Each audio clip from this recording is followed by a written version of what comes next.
మనసు తనదే, ఆత్మసాక్షి తనదే, స్నేహ క్షేత్రమైన అవని స్ఫూర్తి తనదే. అసలు అలేఖ్యదేవి గారు ఏదో చెప్పారని మనం ఒక మెట్టు దిగి ఇంటికి రావడమే మనం చేసిన పెద్ద తప్పు. బావా, అసలు అలేఖ్య సంగతి మీ అందరికంటే నాకే బాగా తెలుసు. మా అన్నయ్యను తానే మర్డర్ చేయించి నువ్వు మర్డర్ చేసావని క్రియేట్ చేసి నీకు నాకు మధ్య గొడవలు సృష్టించింది. నేను మీ మీద పగబట్టేలా చేసింది. ఆ అలేఖ్య ఎలాంటి పని చేయడానికనే తెగిస్తుంది. ముందు మనమంతా కలిసి ఇక్కడి నుంచి ఎంత తొందరగా బయటపడితే అంత మంచిది. అలేఖ్య రక్తంలో జాలి దయ లేవన్నయ్య. పసిబిడ్డిని అర్ధరాత్రి పూట రైల్వే స్టేషన్లో వదిలేసిన కిరాతుకురాలు.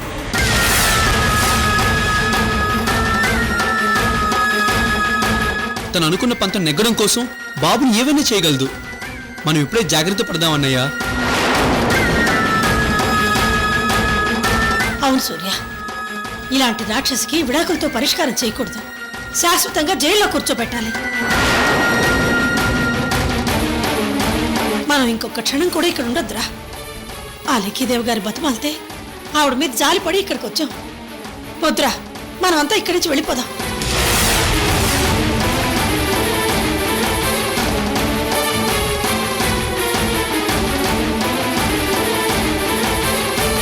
అలేఖ్య మారిందని భ్రమపడ్డాను, కానీ అలేఖ్య మారలేదు.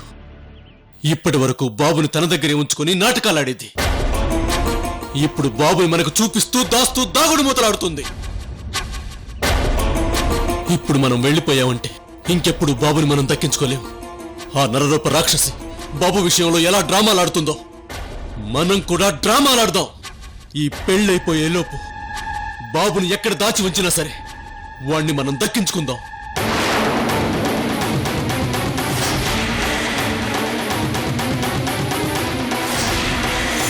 బాబు మన చేతికొచ్చాక అలేఖ్య అంతు తేలుస్తాను. అలేఖ్యని నడి రోడ్డు మీద కీడుస్తాను. అలేఖ్య బాగోతాల్ని బయట పెడతాను. అందరూ అసహించుకునేలా చేస్తాను. ఒంటరి దాన్ని చేస్తాను. అలేఖ్యని ఒంటరి దాన్ని చేస్తాను.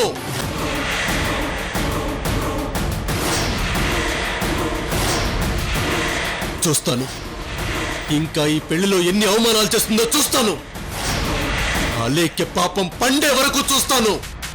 నా గుండె సలసలా మరిగిపోతుంది. ఇది తుఫానుగా మారుతుంది.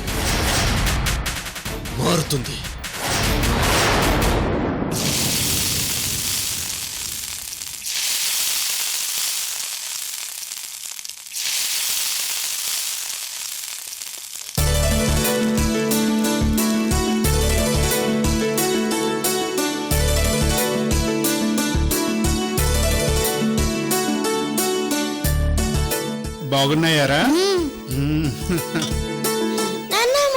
మంట ఒక్క నిమిషం. వేంకులు గారు బజ్జీలు అద్భుతంగా వేస్తున్నారండి. ఇలా ఆడాళ్ళు కూడా వేయలేరు. ఎక్కడ నేర్చుకున్నారు? వదిన గారు, నేనే నేర్పించాను. ఏదో సరదాగా నేర్పుతుంది అనుకున్నాను గానీ అదే పర్మనెంట్ జాబ్ అవుతుంది అనుకోలేదు.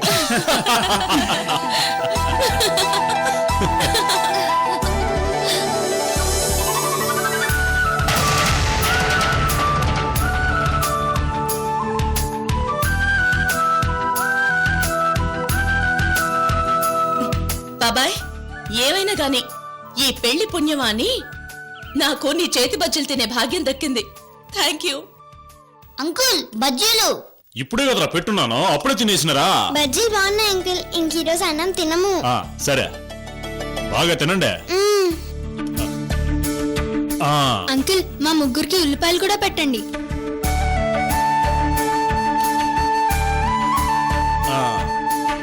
జాగ్రత్త, తినగలండి. మెల్లగా మెల్లగా. నమస్కారం అమ్మా. నమస్కారం. రండి శర్మ గారు. పెళ్ళయ్యేంత వరకు మీరు మీ శిష్యుడు ఇక్కడే ఉండి అన్ని పనులు దిగ్విజయంగా జరిపించాలి. అలాగేనమ్మా, అందుకే మురళీ గారు నాకు ఇక్కడ డ్యూటీ వేశారు. డ్యూటీ వేయటం ఏంటి? శర్మ గారు మా డిపార్ట్మెంట్ లోనే పనిచేస్తారండి. దాంతో పాటు పౌరోహిత్యం కూడా చేస్తారు. మా ఇంట్లో ఏ శుభకార్యం జరిగినా ఈయనకే బాధ్యతలు అప్పచెప్తాం. ఓ అలాగా, వెరీ గుడ్. క్యారియన్.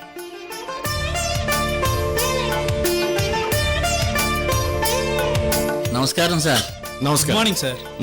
శర్మ గారు ఠాగూర్ నుంచి ఏదైనా ప్రమాదం రావచ్చు. ఎందుకైనా మంచిది మీరు కొంచెం అలర్ట్గా ఉండండి. అలాగే సార్.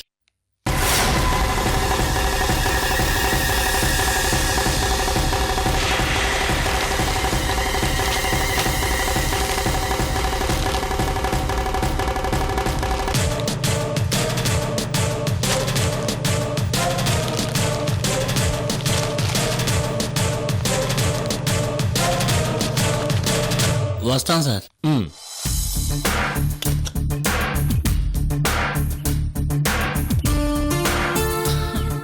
వదిన గారు ఇదిగోండి. పాపు ఇంక నాకొద్దు. అమ్మ సంధ్య, అయ్యో వద్దు పిన్ని. ఇవరేం కడుపు నిండా తిను. అమ్మా సంధ్య, ఈ బజ్జీలు ఎప్పుడు తినం కదా, తినరా. తిన్. రండి కూర్చోండి, బజ్జీలు తిందరు గాని. రా పెద్దబ్బాయి రా. సంధ్య భర్త ప్రకాష్ పిన్ని. అందరికంటే నువ్వే ఆలస్యం బాబు. కొద్దిగా అర్జెంట్ పనులుంటే చూసుకొని వచ్చాను అత్తయ్య. ప్రకాష్ నువ్వింకా రాలేదేంటని పిన్ని నీ గురించి 10 సార్లైనా అడుగుంటుంది. అరే పర్లేదు బాబు, కూర్చో.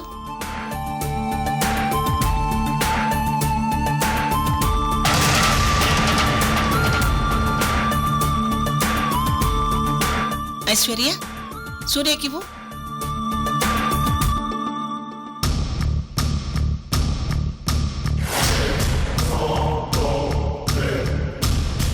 చాలా వేడిగా ఉంది. నువ్వు కాదు, బజ్జీలు.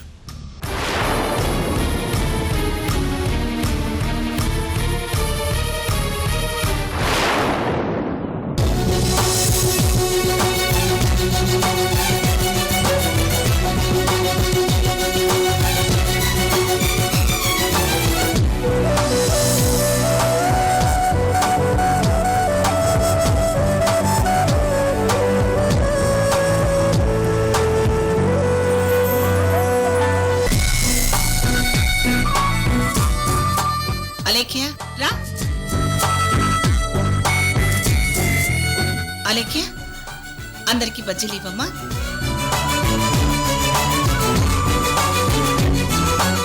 ఇదిగోండ్రా ఉల్లిపాయలు. ప్రకాష్ తీసుకో ప్రకాష్.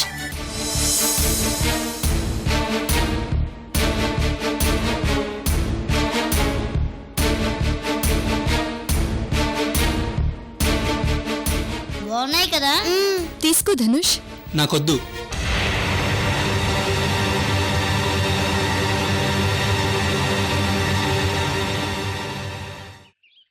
అత్తయ్య ఇంకో 2 బజ్జీలు వేసుకోండి.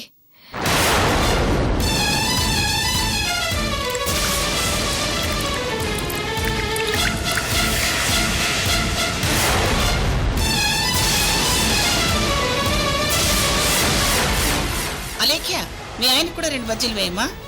ఇవ్వు. వెళ్ళి. ఆపో! ఇక్కడ మండిపోతుంది.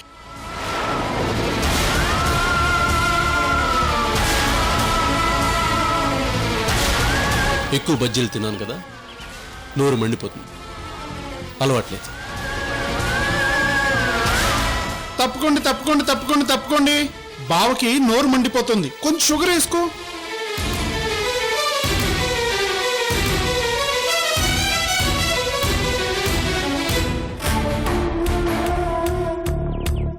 ఏంది సూర్య గారు, ఈ మాత్రం దానికి మండిపోతుంది అంటున్నారు? అది మా రెడ్డమ్మని చూడండి. రాయలసీమ గొడ్డుకారమైనా గుంటూరు మిర్చిలైనా సరే నవిలి పారేయాల్సిందే. మా రెడ్డమ్మ చిన్నప్పుడే సీమ పౌరుషాన్ని మింగినదే. రెడ్డమ్మ కొరుకు, ఒకసారి కొరుకు చూపించమ్మా.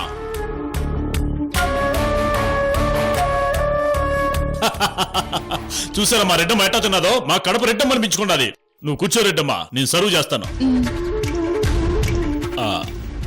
తీసుకోండి, తీసుకోమ్మా.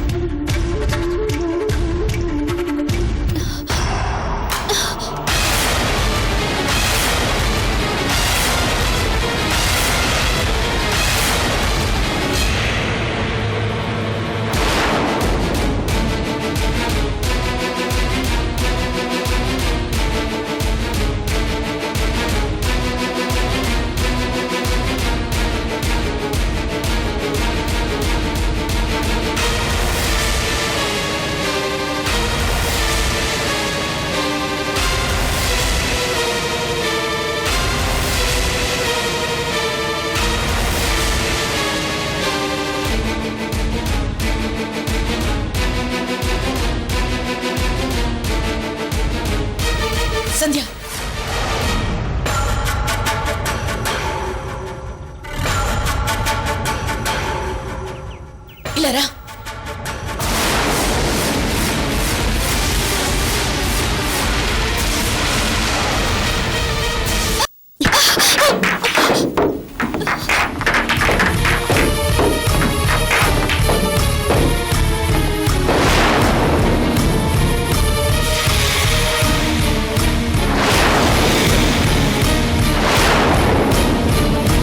ఏంటి అలా చూస్తున్నావు? అసలు మీ అందరినీ చంపేయాలి. డబ్బుందన్న పొగరుతో నోటుకొచ్చినట్టు మాట్లాడక ఐశ్వర్య. ఏం చేస్తావు? ఏం చేస్తావు? అలేఖ ఏం చేసిందని మీ అందరూ అలేఖ మీద రుసరుసలాడుతున్నారు. ఏం చేసిందో నీకు తెలీదా? మా అన్నయ్యని చంపించాలని చూసింది. ఎందుకు చంపించాలని చూసింది? నీలాగే ఆవిడికి డబ్బు పొగరు. Shut up! నన్నేమైనా అను, అంతేగాని నా అలేఖ్యనేమైనా అంటే మీ అందరి నాలుకలో తెగ్గొస్తాను. మీ అందరూ మీ అన్నయ్యని శ్రీరామచంద్రుడు అనుకుంటున్నారా? ఆ రాముడికైనా ఒక గుణం తక్కువ ఉంటుందేమో గాని మా అన్నయ్యకి మాత్రం ఒక గుణం ఎక్కువే ఉంటుంది. అలాంటి మా అన్నయ్యని నువ్వు అలేఖ్య కలిసి చెయ్యని నేరంలో ఇరికించాలని చూస్తున్నారు. అన్యాయంగా చంపించాలని చూస్తున్నారు. ఆకాశం వైపు ఉమ్మేస్తే అది మన మీదే పడుతుందని మీరు తెలుసుకోండి.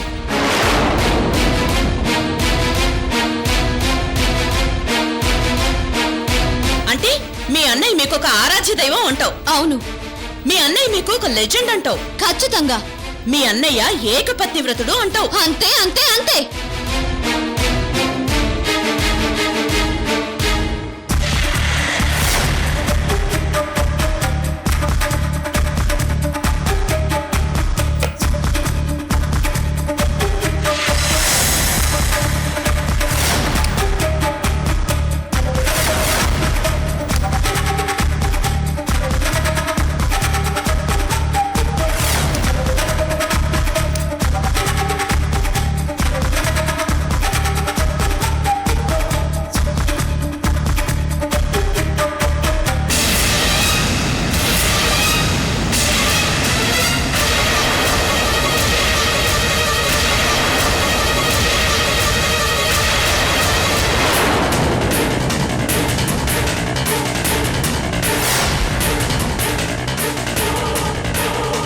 నేను మీ అమ్మాయి అపూర్వని ప్రాణానికి ప్రాణంగా ప్రేమించాను. అగ్ని సాక్షిగా పెళ్లి చేసుకున్నాను. మా ప్రేమ సంగతి మీకు చెప్తే మీరు మా పెళ్లి చేయరేమోనని భయపడి మీకు తెలియకుండా ఈ పెళ్లి చేసుకున్నాం. ఈ విషయంలో మేము మీ మనసును నొప్పిస్తే మమ్మల్ని క్షమించండి.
షాక్ అయ్యావా సంధ్యారాణి?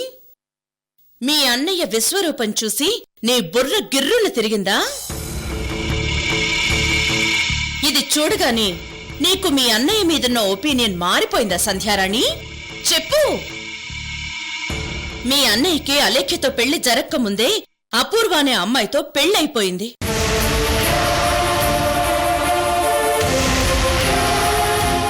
ఇదంతా నిజం ఐశ్వర్య? నిజం, భయంకరమైన నిజం. అయినా మీది ఫెవికాల్ ఫ్యామిలీ కదా, ఏది దాచుకోరు కదా. మరి మీ అన్నయ్య ఈ విషయం మీ దగ్గర ఎందుకు దాచాడో చెప్పు. ఆ సూర్యనారాయణ మోసం చేయడం అనేది ఎప్పటినుంచో ప్రారంభం అయింది. మీకు తెలియకుండా ఎన్నెన్నో చేశాడు. ఎంతో మంది ఆడపిల్లల జీవితాల్ని నాశనం చేశాడు.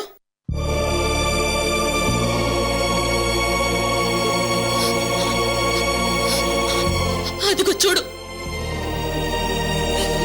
నా అపూర్వం చూడు, నాతో కలిసి చదువుకున్న అపూర్వం చూడు.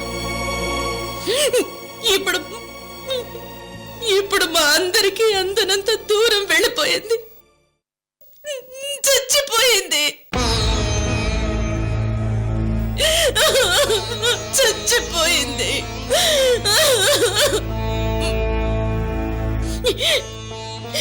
మీ అన్నయ్య చేసిన మోసాన్ని తట్టుకోలేక ఆత్మహత్య చేసుకుని చచ్చిపోయింది. దీనికి నువ్వేం సమాధానం చెప్తావో చెప్పు. మీ అన్నయ్య దేవుడు దేవుడు అని పొగిడావు కదా, ఇప్పుడు చెప్పు. మీ అన్నయ్య దేవుడా దయ్యమా, రావుడా రాక్షసుడా, చెప్పు. ఆడపిల్లలకి మాయ మాటలు చెప్పి ప్రేమ అనే ఊబిలో దింపి వాళ్ళని శుభ్రంగా వాడుకుని వదిలేసే రాక్షసుడు మీ అన్నయ్య. స్నేహం అనే అందమైన పదానికి మరకలు అంటించిన రాక్షసుడు మీ అన్నయ్య.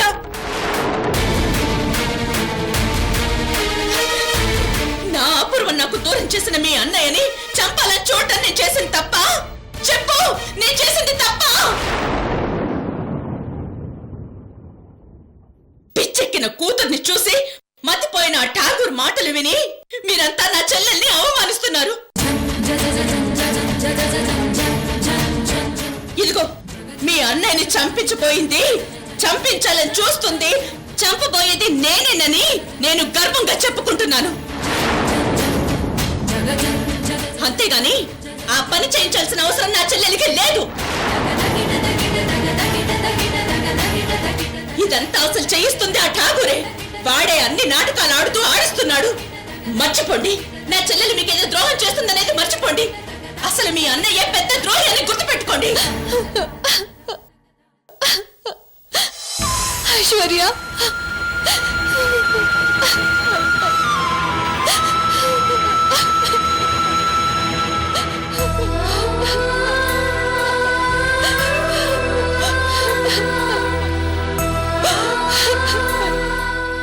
ఏంటి ఐశ్వర్య, ఏంటిది? కల్లో కూడా నమ్మలేని నిజాన్ని నాకు చూపించావు. మేడి పండు చూడ మేలిమయుండు, పొట్ట విప్పి చూడ పురుగులుండు. మీ అన్నయ్య కూడా అలాంటి వాడే. నా అపూర్వ చావుకి కారణమైన మీ అన్నయ్య బ్రతికేది కొన్నాళ్లే. అలా అనక ఐశ్వర్య, మా అన్నయ్య చేసిన తప్పుకి చావునే శిక్షగా వేస్తావా? ఆడవాళ్ల జీవితాల్ని నాశనం చేసి వాళ్ళకి నరకం చూపించి వాళ్ళ చావుకి కారణమైన మీ అన్నయ్య లాంటి వాళ్ళకి చావే శిక్షగా వేయాలి. మా అన్నయ్య చేసిన తప్పు నా కళ్ళ ముందు స్పష్టంగా కనిపిస్తుంది. మా అన్నయ్య దుర్మార్గుడే, ఆడవాళ్ల జీవితాలతో ఆడుకునే రాక్షసుడే. కానీ మా రక్తం పంచుకున్నవాడు. మాకు మా అన్నయ్య లేకపోతే మేం తట్టుకోలేం ఐశ్వర్య. ప్లీజ్ ఐశ్వర్య. చూడు సంధ్య, ఇప్పుడు నీకు చూపించిందే అలేఖ్యకి చూపిస్తే ఏం అవుతుందో తెలుసు కదా. అప్పుడు అలేఖ్య ఏం చేస్తుంది? నాకంటే ముందు అపూర్వ అనే అమ్మాయిని పెళ్లి చేసుకున్నాడనే కోపంతో రగిలిపోయి మీ అన్నయ్యని పొడిచి పారేస్తుంది. చెప్పమంటావా? ఇప్పుడే వెళ్ళి చెప్పమంటావా? ఐశ్వర్య ప్లీజ్ చెప్పొద్దు ఐశ్వర్య, ప్లీజ్. లే, ముందు పైకి లే. లే. మా అన్నయ్య చేసిన పాపం మామూలు పాపం కాదు. దీనికి ఏదో పరిష్కారం ఆలోచించి మీ అందరికీ దూరంగా మా అన్నయ్యని తీసుకెళ్తాము. మాకు కొంచెం టైం ఇవ్వు ఐశ్వర్య. ఎక్కడికి తీసుకెళ్తారు ఆ? ఎక్కడైనా ఆడవాళ్ళు ఉంటారు కదా. మీ అన్నయ్యని అలా తీసుకెళ్ళడం పరిష్కారం కాదు, చంపడమే పరిష్కారం. ప్లీజ్ ఐశ్వర్య, ఆ మాట అనుకు ప్లీజ్. మీ అమ్మ వాళ్ళకి ఇప్పుడు చెప్తావో తర్వాత చెప్తావో నీ ఇష్టం. మీరంతా అలేఖ్యనలా చూడడం భరించలేకే నేను నీకు మాత్రమే చెప్పాను. నువ్వు బాగా చదువుకున్న దానివి, నిజాలేవో తెలిసిన దానివని చెప్పాను. కానీ ఒక్కటి మాత్రం నిజం, శ్రీకర్ అనూషల పెళ్ళయ్యేంత వరకు మాత్రమే మీ అన్నయ్య బతికుంటాడు. తర్వాత ఖచ్చితంగా చచ్చిపోతాడు. నాకు నీలా నటించడం రాదు, నీలా గొంతులు కోయడం రాదు.